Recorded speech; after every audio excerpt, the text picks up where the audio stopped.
हाय, कैसे आप सभी। होप करता हूँ आप लोग बहुत ही बढ़िया होंगे। और आज हम पढ़ने वाले हैं chapter 3 metals and non metals. Chapter 3 में क्या है कि मेटल्स और नॉन मेटल्स के बारे में पढ़ने वाले हैं। और दूसरी बात यह है कि इसमें जो है ना हम ऑब्जेक्टिव जो है ना ऑब्जेक्टिव पढ़ने वाले हैं। कम से कम आपको 60 ऑब्जेक्टिव जो है ना, ये छोटा सा चैप्टर है फिर भी जो है उसमें ऑलमोस्ट 60 जो है ना ऑब्जेक्टिव आपको लेकर के आए, जिससे क्या है ना आपको एक भी दिक्कत नहीं होगा ऑब्जेक्टिव्स में, और कोई भी दिक्कत परेशानी नहीं होंगी। तो आई होप सो आपको ये वीडियो अच्छा लगेगा। तो वीडियो को जो है ना आप शेयर जरूर से कीजिएगा, चैनल को सब्सक्राइब जरूर से कीजिएगा। और ये चैप्टर केवल 10th क्लास के लिए ही नहीं है, जो कॉम्पिटिटिव एग्ज़ाम का जो तैयारी कर रहे हैं उनके लिए भेज चुके हैं कि ना ऑब्जेक्टिव हर जगह पे आता है। और आपका अगर बेस तैयार है तो इस रूट में अगर कोई भी चीज़ें आएंगी, क्वेश्चंस आएंगे, तब उसे आसानी से देख पाइएगा। तो आई होप सो आप लोगों को ये वीडियो हम धातु और अधातु से हमने लिए हैं। और आपको जो है ना पहला क्वेश्चन से, धातुओं का कौन सा गुणधर्म उसकी चमकदार सतह का संबंधित है। धातु का कौन सा ऐसे गुणधर्म होते हैं जिससे जो है ना उसका चमकदार जो है ना सतह का संबंधित रखते हैं। उसमें से आंसर देखते हैं। आंसर क्या है? धात्विक चमक। धातु जो चमक होती है उसको जो है ना इसलिए चमकदार बनाता है। इसका एक्सप्लेनेशन है, धातु की चमकदार सतह के गुणधर्म को धात्विक चमक कहते हैं, जो उनके शुद्ध रूप को पहचान है, जो उसका शुद्ध रूप होता है तो इसलिए उसका पहचान होता है। चलिए दूसरे क्वेश्चन में आते हैं। दूसरा क्वेश्चन है, धातुओं के संदर्भ में कठोरता के बारे में कौन सा कथन सत्य है। इसमें से धातुओं का संदर्भ में कठोरता के बारे में कौन सा कथन सत्य है, उसके बारे में जानकारी है। चार क्वेश्चन, चार ऑप्शन है आपके पास में। चलिए इसका ऑप्शन है, धातु सामान्यतः कठोर होती है लेकिन उसकी कठोरता भिन्न होती है।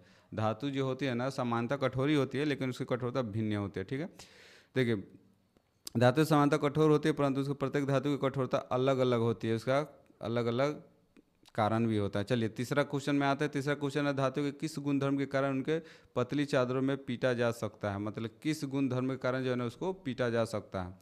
ठीक है, तो इसका आंसर होगा आघातवर्ध्यता।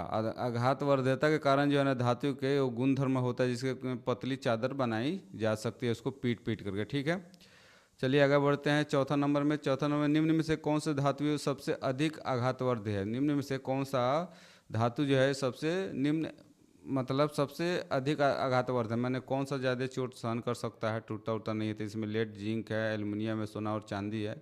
ठीक है, सबको पता चल गया होगा कौन सा होगा, सोना और चांदी, क्योंकि सोना और चांदी को बहुत पतली तार भी खींचा जा सकता है। और खासकर जो है ना इलेक्ट्रॉनिक्स कंपोनेंट में जो है बहुत ज़रूरत पड़ता है। इसका आईसी बनाने में भी काफ़ी ज़्यादा ज़रूरत पड़ती है, जिसके कारण जो है ना ये काफ़ी पतली हो जाती है, इसलिए इसका उपयोग किया जाता है। इसलिए जो है ना सबसे ज़्यादा सोना और चांदी जो है ना महंगे होते जा रहे हैं, क्योंकि इलेक्ट्रॉनिक्स डिवाइस में काफ़ी ज़्यादा इसका यूज होता है। इसलिए ये नहीं कि लोग पहनते हैं इसलिए जा करके जो है ना और वो हो रहे हैं, महंगे हो रहे हैं, ऐसा कुछ नहीं है। ठीक है, चलिए 5 में है आपके, धातु का वह गुणधर्म क्या कहलाता है जिसके कारण उनके पतले तारों के रूप में खींचा जा सकता है। अभी वही बात हम बताए थे और देखिए अभी वही बात आ गया सामने। तन्यता, माने तन्यता उसके अंदर में होता है, सोने में और चांदी में ज़्यादा, जिसे जो है ना उसको पतले तार की तरफ से जो है ना उसके खींच सकते हैं। ठीक है, चलिए छठा में है, सबसे अधिक तान्य धातु कौन सी है। देखिए इसमें सबसे अधिक तान्य धातु कौन सी है, तो इसमें देखिए ये होगा सोना। सोना को काफ़ी ज़्यादा पतला जो है ना खींचा जा सकता है, बहुत दूर तक खींचा जा सकता है। और देखते होंगे कितना मिलीग्राम माने ग्राम का भी जो है ना कितना बड़ा बड़ा सोना बन जाता है, मतलब गहना बन जाता है। तो यही कारण है। और बहुत सारे मतलब देखिए इसमें क्या है, 1 ग्राम से 2 किलोमीटर लंबा तार बनाया जा सकता है। यहाँ पर देखिए क्या लिखा है, 1 ग्राम से 2 किलोमीटर लंबा तार बनाया जा सकता है सोना का, वो टूटेगा भी नहीं। ठीक है, चलिए ऊष्मा का सबसे अच्छे चालक कौन सी धातु होती है। ऊष्मा का सबसे अधिक चालक कौन सी धातु होती है। बहुत ही वीवीआईपी क्वेश्चन है। लेड और मरकरी, सिल्वर और कॉपर, आयरन और जिंक, एल्युमिनियम और मैग्नीशियम। तो कौन सा है, सिल्वर और कॉपर। देखते होंगे कॉपर का और सिल्वर का ही तार आपके घर में होते होंगे। चलिए निम्न में से कौन सी धातु ऊष्मा के कुचालक होते हैं। इसमें से कौन सी धातु है जो ऊष्मा के कुचालक होता है। ठीक है, इसमें से है लेड और मरकरी। मरकरी और लेड में जो है ना आपके ऊष्मा का कुचालक होता है। सिल्वर और कॉपर से जा सकता है, आयरन एल्युमिनियम से भी जा सकता है, जिंक और मैग्नीशियम से भी जा सकता है। धातु का वह गुणधर्म क्या कहलाता है जिसके कारण वे कठोर सतह से टकराने पर आवाज़ उत्पन्न करती है। जो धातु एक दूसरे से टकराती है तो आवाज़ जो उत्पन्न करती है किस गुणधर्म के कारण होता है, तो क्या होता है, धावनिकता। धावनिकता उसके अंदर में होती है, धावनिकता होती है जिसके कारण जो है ना वो आवाज़ उत्पन्न करती है। निम्न में से कौन से ऐसे 10वां क्वेश्चन है, निम्न में से ऐसे कौन से धातु कमरे में तापमान पर द्रव अवस्था में पाया जाता है, तो सबको पता है। इसमें आपका होगा ब्रोमीन, क्योंकि इसमें ब्रोमीन इसलिए दिया गया क्योंकि मरकरी इसमें रहता है, तो मरकरी रहता है लेकिन मरकरी इसमें है नहीं, तो कौन सा होगा, ब्रोमीन ही होगा। ठीक है, चलिए अब 11 क्वेश्चन में बढ़ते हैं। कौन से ऐसे धातु कमरे के तापमान पर द्रव अवस्था में पाई जाती है। ये क्या था, निम्न में से कौन सा अधातु, ये जो ब्रोमीन है ये अधातु है। ठीक है, निम्न में से कौन सा अधातु कमरे के तापमान पर द्रव में पाया जाता है, इसलिए अधातु अगर पूछा जाए तो ब्रोमीन कहेंगे, और अगर धातु कहा जाए तो इसमें से आपका मरकरी हो जाएगा। ठीक है, इसमें से ये कौन सा है, मरकरी। ठीक है, चलिए अब कौन सी धातु हथेली पर रखने पर पिघलने लगती है क्योंकि उसका गलनांक बहुत कम होता है। इसमें से कौन सा धातु, सोडियम और पोटेशियम, गैलियम और लिथियम, लेड और जिंक, सिल्वर और गोल्ड, कौन सा होता है, गैलियम और सीजियम। कौन सी धातु हथेली पर रखने पर पिघलने लगता है, उसका गलनांक बहुत कम होता है, कौन सा होता है, गैलियम और सीजियम होता है। ठीक है, चलिए आगे बढ़ते हैं 13 नंबर क्वेश्चन की तरफ। कौन सा अधातु चमकीला होता है, कौन सा अधातु जो है चमकीला होता है, कौन सा धातु होता है जो चमकीला होता है, आयोडीन। आयोडीन क्या होता है, चमकीला होता है। कार्बन, सल्फर और ऑक्सीजन जो है ना, तो आप समझ ही सकते हैं सारी चीज़ें। कार्बन का कौन सा प्रारूप सबसे कठोर प्राकृतिक पदार्थ है। अब कार्बन से बना हुआ कौन सा ऐसा अपरूप सबसे कठोर पदार्थ है, तो आप लोग के दिमाग में आ गया होगा, और वो होगा क्या, हीरा, क्योंकि कार्बन से ही हीरा बनता है। ठीक है, कार्बन का कौन सा अपरूप, कार्बन का कौन सा अपरूप विद्युत का सुचालक होता है, माने कार्बन से बना हुआ तो है लेकिन विद्युत का क्या होता है, ये सुचालक होता है। इसमें से कौन हो सकता है, कोयला हो सकता है, नहीं ग्रेफाइट हो सकता है, फुलरीन हो सकता है, हीरा हो सकता है, तो कौन होगा, ग्रेफाइट। ग्रेफाइट बना हुआ रहता है लेकिन क्या होता है, करेंट पास करता है। कौन सी अधातु, ये कौन सी अधातु इतनी मुलायम होती है कि उनके चाकू से काटा जा सकता है। जाहिर सी बात है, हम लोग पढ़े होंगे iron, copper, zinc, lead, lithium, sodium, potassium, aluminium, magnesium, तो इसमें से कौन सा हो सकता है, लिथियम, सोडियम, पोटेशियम। केवल हम लोग जो है सोडियम पढ़ते थे, लेकिन सोडियम के साथ साथ किसको भी काट सकते हैं, पोटेशियम को भी काट सकते हैं और लिथियम को भी काट सकते हैं। ठीक है, चलिए आगे बढ़ते हैं। आगे बढ़ते हैं, ऑक्सीजन के साथ अभिक्रिया करके धातु क्या बनाती है। ऑक्सीजन के साथ में धातु अभिक्रिया करते हैं, उसको क्या बनाती है, वो बनाती है धातु ऑक्साइड। ऑक्सीजन के साथ में क्रिया करेगी तो ऑक्साइड बनाएगी बनाएगी। धातु के मतलब धातु के ऑक्सीजन के साथ जो भी अभिक्रिया कराएगा धातु, तो उस धातु का नाम होगा और ऑक्साइड में परिवर्तित हो जाएगा। ठीक है, चलिए सामान्यतः धातु ऑक्साइड की प्रकृति कैसी होती है। सामान्यतः धातु ऑक्साइड की प्रकृति कैसी होती है, क्षारकीय होती है। क्या होती है, थोड़ा नमकीन होता है, मतलब क्षारकीय मतलब नमकीन होता है, अम्लीय यानी खट्टा होता है, उभयधर्मी यानी दोनों होता है, उदासीन मतलब कुछ नहीं होता है। ठीक है, तो क्या होगा, क्षारकीय होगा। चलिए 19 नंबर के तरफ बढ़ते हैं। वे धातु ऑक्साइड को जो अम्ल और क्षारक दोनों से अभिक्रिया करके लवण और जल बनाते हैं क्या कहलाते हैं। बहुत वीवीआईपी क्वेश्चन है। वे अधातु माने वे धातु ऑक्साइड जो अम्ल और क्षारक दोनों से अभिक्रिया करते हैं, माने अम्ल से भी अभिक्रिया करता है और उसके बाद में क्षार से भी अभिक्रिया करता है, तो लवण और जल बनाते हैं, तो कौन कहते हैं, उभयधर्मी ऑक्साइड। उभयधर्मी ऑक्साइड क्या होता है, जो दोनों धर्मों को अपना लेता है। ठीक है, निम्न में से कौन सा उभयधर्मी ऑक्साइड का उदाहरण है। निम्न में से उभयधर्मी कौन सा मतलब उदाहरण है। ठीक है, तो ये जानते हैं, वो है एल्युमिनियम ऑक्साइड। एल्युमिनियम ऑक्साइड ऐसा है जो दोनों गुण धर्म को अपना लेता है। चलिए आगे बढ़ते हैं 21 नंबर की तरफ। 21 नंबर में किन धातुओं को सुरक्षित रखने और आकस्मिक आग से बचाने के लिए किरोसिन तेल में डुबो कर रखा जाता है। ये वीवीआईपी क्वेश्चन है, हम लोग पढ़ते आ रहे हैं, और उसमें से कौन सा होगा आपका, पोटेशियम और सोडियम होगा। कौन सा होगा, पोटेशियम और सोडियम होगा, जो किरोसिन के तेल में डाल के रखा जाता है ताकि उसमें जो है ना आग ना लगे। ठीक है, अब बहुत खतरनाक होता है सोडियम। अब आप समझते हैं ना, सोडियम का अगर आप देखिएगा जल से जब अपक्रिया करती है तो बहुत भयंकर वाला अपक्रिया करता है। कौन सी धातुएं अपनी सतह पर ऑक्साइड की पतली परत बनाती है जो उनके आग ऑक्सीकरण से बचाती है। माने कौन सी धातु है जो अपनी सतह पर ऑक्साइड की परतें बना लेती है अपने आप ही, जो आग और ऑक्सीकरण से बचाती है, वो कौन सी धातु है, वो धातु है मैग्नीशियम, एल्युमिनियम और जिंक। एल्युमिनियम का भी देखते होंगे परत चढ़ जाता है एक, और जिंक का भी, और मैग्नीशियम पे भी जो है ना परत जो है ना चढ़ जाता है। ठीक है, अब आगे बढ़ते हैं। 30 नंबर है, एल्युमिनियम पर मोटी ऑक्साइड की परत बनने की प्रक्रिया क्या कहलाती है? यही क्वेश्चन ऊपर में था। आंसर देखते हैं, आंसर है एनोडीकरण। एनोडीकरण ऐसा चीज प्रक्रिया है जिससे क्या है, उसको ऑक्साइड कर करके मोटी परत बना देती है, जिससे क्या है ना, वो क्या होती है,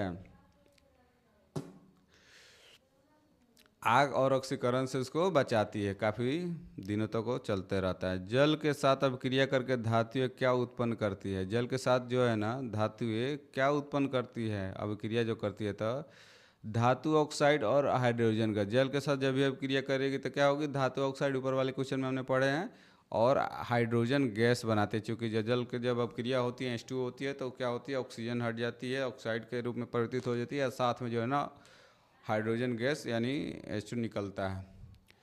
चलिए अब आगे बढ़ते हैं 25 नंबर क्वेश्चन की तरफ। कौन सी धातुएं ठंडे जल के साथ इतनी तेजी से अभिक्रिया करती है कि उत्पन्न हाइड्रोजन गैस आग पकड़ लेती है? वो कौन सी ऐसी धातु है? चलिए आगे बढ़ते हैं। पोटेशियम और सोडियम, जैसे मैंने आपको बताया है, पोटेशियम सोडियम बहुत भयंकर टाइप का जो है ना अभिक्रिया करता है जल के साथ। चलिए आगे बढ़ते हैं। जल के साथ अभिक्रिया करने पर कैल्शियम तैरने क्यों लगता है? जल के साथ अभिक्रिया कराने पर कैल्शियम तैरने क्यों लगता है? कैल्शियम क्यों तैरने लगता है? क्योंकि उत्पन्न हाइड्रोजन गैस के बुलबुले उसकी सतह पर चिपक जाते हैं, इसलिए, क्योंकि जो उसका हाइड्रोजन गैस के बुलबुले होते हैं उसके सतह पर चिप जाते हैं, जिससे क्या है ना वो ऊपर तैरते रहता है। चलिए आगे बढ़ते हैं। मैग्नीशियम किस प्रकार के जल से अभिक्रिया करता है? चलिए आगे बढ़ते हैं। आगे बढ़ते हैं केवल गर्म जल से। जब मैग्नीशियम को अगर अभिक्रिया कराना होगा तो उसको गर्म करना पड़ता है जल को, ठीक है। चलिए एल्युमिनियम आयरन और जिंक जैसी धातुएं जल के किस अवस्था से अभिक्रिया करती है? जैसे एल्युमिनियम आयरन और जिंक जैसे धातुएं जो है वो जल के किस अभिक्रिया करती है, माने कौन सी अवस्था होती है जिसे वो अभिक्रिया करती है? वो होती है भाप। भाप से अभिक्रिया। एल्युमिनियम और आयरन और जिंक है, वो भाप जो होती है जल का, उससे जो है ना अभिक्रिया करती है। चलिए ठीक है, आगे बढ़ते हैं। आगे बढ़ते हैं। जब धातुएं तनु अम्ल के साथ, जब धातु 29 नंबर का क्वेश्चन है, जब धातुएं तनु अम्ल के साथ में अभिक्रिया कराती है तो कौन सी गैस उत्पन्न यानी उत्सर्जित होता है? तो चलिए आगे बढ़ते हैं और उसका आंसर है हाइड्रोजन। क्या बढ़े, जब धातुएं तनु अम्ल के साथ, हमने पिछले वाले चैप्टर में पढ़े होंगे, तनु अम्ल के साथ जब अभिक्रिया करती है धातुएं तो कौन सी गैस निकालती है? हाइड्रोजन गैस निकालती है। चलिए अब आगे बढ़ते हैं 30 नंबर क्वेश्चन की तरफ। नाइट्रिक अम्ल के साथ अभिक्रिया करने पर धातु से समानता हाइड्रोजन गैस क्यों उत्सर्जित नहीं होती है? जैसे नाइट्रिक अम्ल जो होता है उसके साथ अभिक्रिया कराने पर धातु से समानता हाइड्रोजन गैस क्यों उत्सर्जित नहीं होता है? अब देखिए इसमें दो क्वेश्चन बन गया कि हाइड्रोजन गैस उत्सर्जित क्यों नहीं होता है नाइट्रिक अम्ल के साथ में अभिक्रिया कराने पर। तो क्यों नहीं होता है? तो नाइट्रिक अम्ल एक प्रबल ऑक्सीकारक है। क्यों नहीं होता है? क्योंकि नाइट्रिक अम्ल जो है प्रबल ऑक्सीकारक है, इसलिए जो है ना वो नहीं होती है। चलिए 31 नंबर बढ़ते हैं। एकाक्रेजिया यानी कि अम्लराज किन अम्लों के मिश्रण, माने किन अम्लों के मिश्रण है और किस अनुपात में होता है? एकाक्रेजिया जो होता है अम्लराज जिसको बोलते हैं, किन अम्लों का मिश्रण है और किस अनुपात में होता है? ठीक है, चलिए आगे बढ़ते हैं। चंद्रास HCl और सांद्र HNO3 3:1 के अनुपात में होता है। 3:1 के अनुपात में होता है, 3:1 अनुपात में होता है। ठीक है, चलिए आगे बढ़ते हैं। धातुओं की क्रियाशीलता को अवरोही क्रम में व्यवस्थित करने के लिए करने वाली सूची क्या कहलाती है? माने जब धातुओं की क्रियाशीलता को अवरोही क्रम में व्यवस्थित करने वाली जो सूची होती है उसको क्या बोलते हैं? सक्रियता श्रेणी। क्या बोलते हैं उसको? सक्रियता श्रेणी बोलते हैं। क्या बोलते हैं? सक्रियता श्रेणी बोलते हैं। चलिए आगे बढ़ते हैं। 33 नंबर क्वेश्चन की तरफ है। और एक धातु द्वारा अपने से कम अभिक्रियाशील धातु को उसके लवण विलयन से विस्थापित करना किस प्रकार की अभिक्रिया होती है? आगे बढ़ते हैं। वो अभिक्रिया होती है विस्थापन अभिक्रिया। विस्थापन अभिक्रिया होती है एक धातु द्वारा अपने से कम अभिक्रियाशील धातु को उसके लवण विलयन से विस्थापित कर देता है। कारण होते हैं उसका जो अभिक्रिया होती है, कौन सा अभिक्रिया होती है? विस्थापन अभिक्रिया। चलिए आगे बढ़ते हैं। धातु से अधातु में इलेक्ट्रॉन के स्थानांतरण से बनने वाली यौगिक क्या कहलाती है? ये भी वीवीआईपी क्वेश्चन है आपका। धातु से जब अधातु में इलेक्ट्रॉन के स्थानांतरण होता है से बनने वाली यौगिक क्या कहलाती है? तो यौगिक को क्या कहते हैं? वो यौगिक को बोलते हैं आयनिक यौगिक। क्या बोलते हैं उसको? आयनिक यौगिक। क्या बोलते हैं? आयनिक यौगिक। चलिए 35 नंबर की तरफ बढ़ते हैं। 35 नंबर में आयनिक यौगिक की भौतिक प्रकृति कैसी होती है? जैसे आयनिक यौगिक तो बन गई है, उसकी भौतिक प्रकृति कैसी होती है? ठोस और कठोर लेकिन भंगुर होती है। क्या होता है? ठोस और कठोर होता है लेकिन भंगुर होता है। आयनिक यौगिक ठोस और कठोर होते हैं लेकिन आयनों के बीच मजबूत स्तरीय वैद्युत आकर्षण बल के कारण वे दाब डालने पर भंगुर होते हैं और टूट जाते हैं। चलिए आगे बढ़ते हैं। 36 नंबर में आयनिक यौगिक का गलनांक और कथनांक उच्च क्यों होता है? गलनांक और कथनांक जो है ना आयनिक यौगिक का उच्च क्यों होता है? 36 नंबर क्वेश्चन है ये, बहुत ही अच्छा क्वेश्चन है, आप याद रखिएगा। ये क्वेश्चन एग्जाम में पूछ सकता है। देखिए आयनिक के बीच मजबूत आकर्षण बल को तोड़ने के लिए पर्याप्त ऊर्जा चाहिए होती है। आयनिक यौगिक का गलनांक और कथनांक उच्च क्यों होता है? क्योंकि आयनों के बीच जो आकर्षण बल को तोड़ने के लिए जो है पर्याप्त ऊष्मा की जरूरत होती है, इसलिए कथनांक ऊंच होता है, गलनांक भी ऊंच होता है। चलिए आगे बढ़ते हैं। आयनिक यौगिक का घुलनशीलता, आयनिक यौगिक की घुलनशीलता के संबंध में कौन सा कथन सही है? उसका कथन कौन सा सही है? आगे बढ़ते हैं। वो है वे जल में घुलनशील और पेट्रोल में अविलीय होता है। जल में घुलनशील होता है और पेट्रोल में अविलीय होता है। क्या होता है? पेट्रोल में अविलीय होता है। चलिए आगे बढ़ते हैं। कठोर अवस्था में आयनिक यौगिक विद्युत का संचालन क्यों नहीं करते हैं? कठोर अवस्था में जो आयनिक यौगिक है विद्युत का चालन क्यों नहीं करते हैं जब वो कठोर रहते हैं? तो ठोस अवस्था में आगे बढ़ते हैं। आयन रड जो संरचना में स्थित होते हैं गति नहीं कर पाते हैं। दृढ़ संरचना में स्थिर होते हैं इसलिए गति नहीं कर पाते हैं। आयन बोल रहे हैं, आयरन नहीं बोल रहे हैं, आप ध्यान से सुनिएगा, आयन बोल रहे हैं, ठीक है।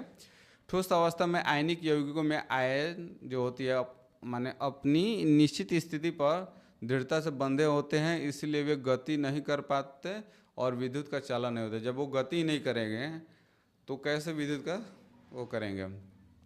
माने एक से दूसरे को भेजेंगे, ठीक है। आयनिक यौगिक देखिए आयनिक यौगिक जो है ना गलित अवस्था में विद्युतीय का चालन क्यों करते हैं?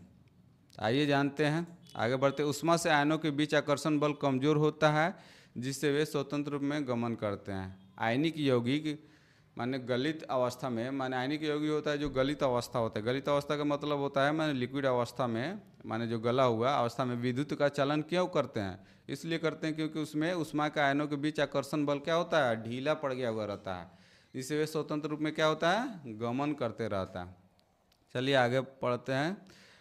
अयस्क, देखिए अयस्क की सही परिभाषा क्या है? ये भी बहुत ही वीवीआईपी क्वेश्चन है। अयस्क का जो है ना माने सही परिभाषा अगर पूछे तो क्या है? ये भी बहुत ही वीवीआईपी क्वेश्चन है। वे खनिज, मतलब वे खनिज जिसमें धातु का निष्कर्षण लाभकारी होता है उसे अयस्क की सही परिभाषा है। माने वैसे खनिज जिसमें धातु का निष्कर्षण लाभकारी होता है, लाभकारी होता है ना, मतलब वैसे निष्कर्षण होता है उसका कोई लाभकारी होता है, काम होता है। जैसे अयस्क में खनिज होते हैं जिसमें किसी विशेष धातु की मात्रा पर्याप्त होती है और इसमें धातु का निष्कर्षण आर्थिक रूप से लाभकारी होता है, ठीक है।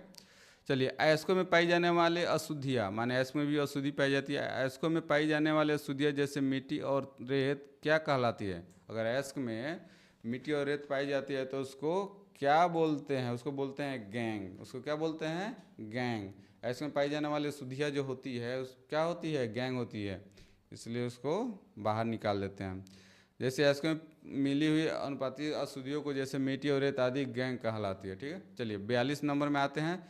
सक्रियता श्रेणी में सबसे नीचे स्थित धातुओं को उनके ऑक्साइड से कैसे प्राप्त किया जा सकता है? माने सक्रियता श्रेणी में सबसे नीचे स्थित धातुओं को उनके ऑक्साइड कैसे प्राप्त किया जा सकता है? आप बताइए क्वेश्चन, आप कमेंट्स में केवल गर्म करके। सक्रियता श्रेणी में नीचे स्थित धातु को उसके ऑक्साइड से कैसे प्राप्त किया जा सकता है, उसको क्या करते हैं, गर्म करना पड़ता है। चलिए आगे बढ़ते हैं 43 नंबर में। सल्फाइड एस्क को, जैसे सल्फाइड एस्क को वायु की उपस्थिति में अधिक ताप पर गर्म करके ऑक्साइड में बदलने की प्रक्रिया क्या कहलाती है? आंसर है आपका भर्जन, भर्जन बोलते हैं इसको। और सल्फाइड एस्क को वायु की उपस्थिति में अधिक ताप पर गर्म करके ऑक्साइड में बदलने की प्रक्रिया कहलाती है भर्जन। अब कोई पूछेगा भर्जन प्रक्रिया किसे कहते हैं, अगर कोई पूछे क्वेश्चंस में तो क्या बोलेंगे आप? सल्फाइड एस्क को वायु की उपस्थिति में अधिक ताप पर गर्म करके ऑक्साइड में बदलने की प्रक्रिया को भर्जन प्रक्रिया कहते हैं। चलिए आगे बढ़ते हैं। 44 नंबर क्वेश्चन है, कार्बोनेट एस्क को सीमित वायु में, मतलब सीमित वायु का मतलब है कि खुला वायु नहीं, सीमित वायु में अधिक ताप पर गर्म करके ऑक्साइड में बदलने की प्रक्रिया क्या कहलाती है? निस्तापन। कार्बोनेट एस्क को सीमित वायु में अधिक ताप पर गर्म करके ऑक्साइड में बदलने की प्रक्रिया को क्या कहते हैं? निस्तापन। भर्जन आपको बता दिया। निस्तापन क्या होता है? कार्बोनेट एस्क को सीमित वायु में इसको जो दबा दी गर्म किया जाता है तो निस्तापन कहते हैं इसको।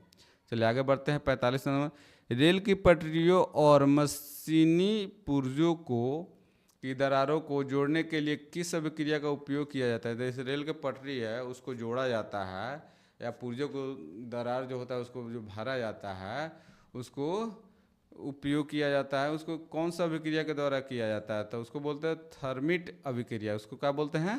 थर्मिट अभिक्रिया। थर्मिट अभिक्रिया के कारण जो है ना उसको किया जाता है। कौन सा अभिक्रिया होता है? ये आपको जो है ना रेलवे में जो है, रेलवे का अगर आपको क्वेश्चन होगा तो उसमें जो है ना ये आपके पूछ सकता है। अगर रेलवे की तैयारी अगर आप लोग कर रहे होंगे तो उसमें ये आपका वीवीआईपी क्वेश्चन है। चलिए आगे बढ़ते हैं। 46 में सक्रियता श्रेणी में सबसे ऊपर स्थित धातु जैसे सोडियम, मैग्नीशियम का निष्कर्षण किस विधि से किया जाता है? ठीक है, तो होता है विद्युतीय अपघटनीय अपचन।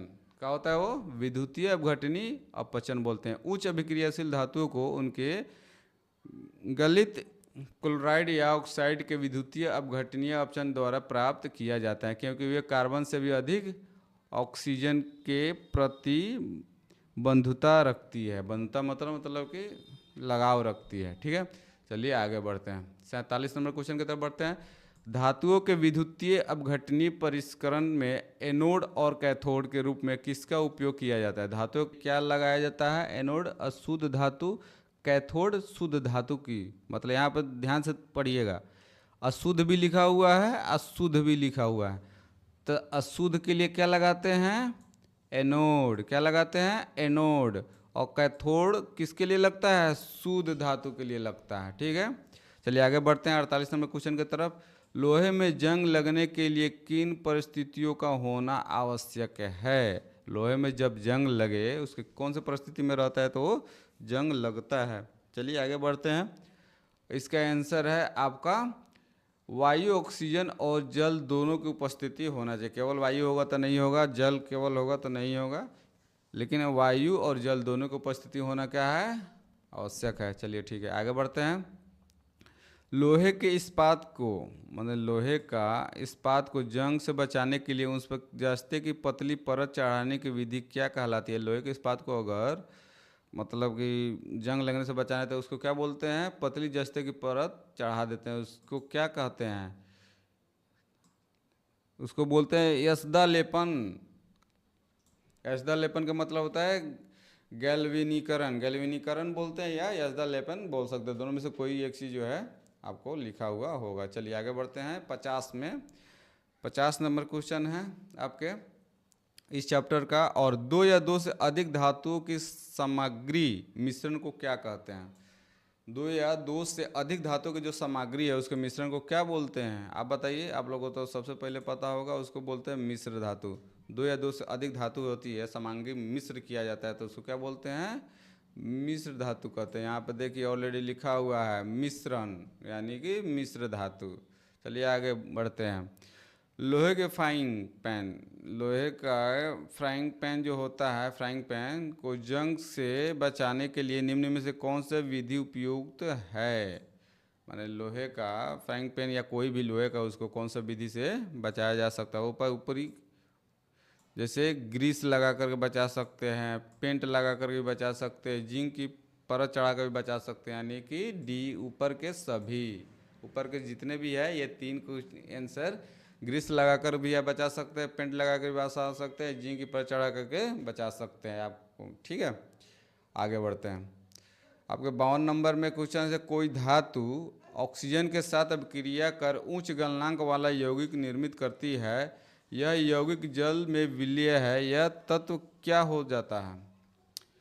यह तत्व क्या हो सकता है? यह तत्व है कैल्शियम। कोई धातु ऑक्सीजन के साथ अभिक्रिया कर उच्च गलनांक वाला यौगिक निर्मित करती है, यह यौगिक जल में विलीय है, यह तत्व क्या हो सकता है? कार्बन हो सकता है? नहीं। सिलिकॉन हो सकता है? नहीं। लोहा हो सकता है? नहीं। तो कौन सा होगा? कैल्शियम हो सकता है। चलिए आगे बढ़ते हैं। कैल्शियम ऑक्सीजन से अभिक्रिया करके CaO बनाता है, ठीक है, जिसका गलनांक उच्च होता है और वह जल में घुलनशील होकर CaOH2 बनाता है। अन्य विलेय धातु का अघुलनशील ऑक्साइड बनाता है। घुलनशील ऑक्साइड बनाएंगे तो क्या होगा? घुलेगा ही नहीं।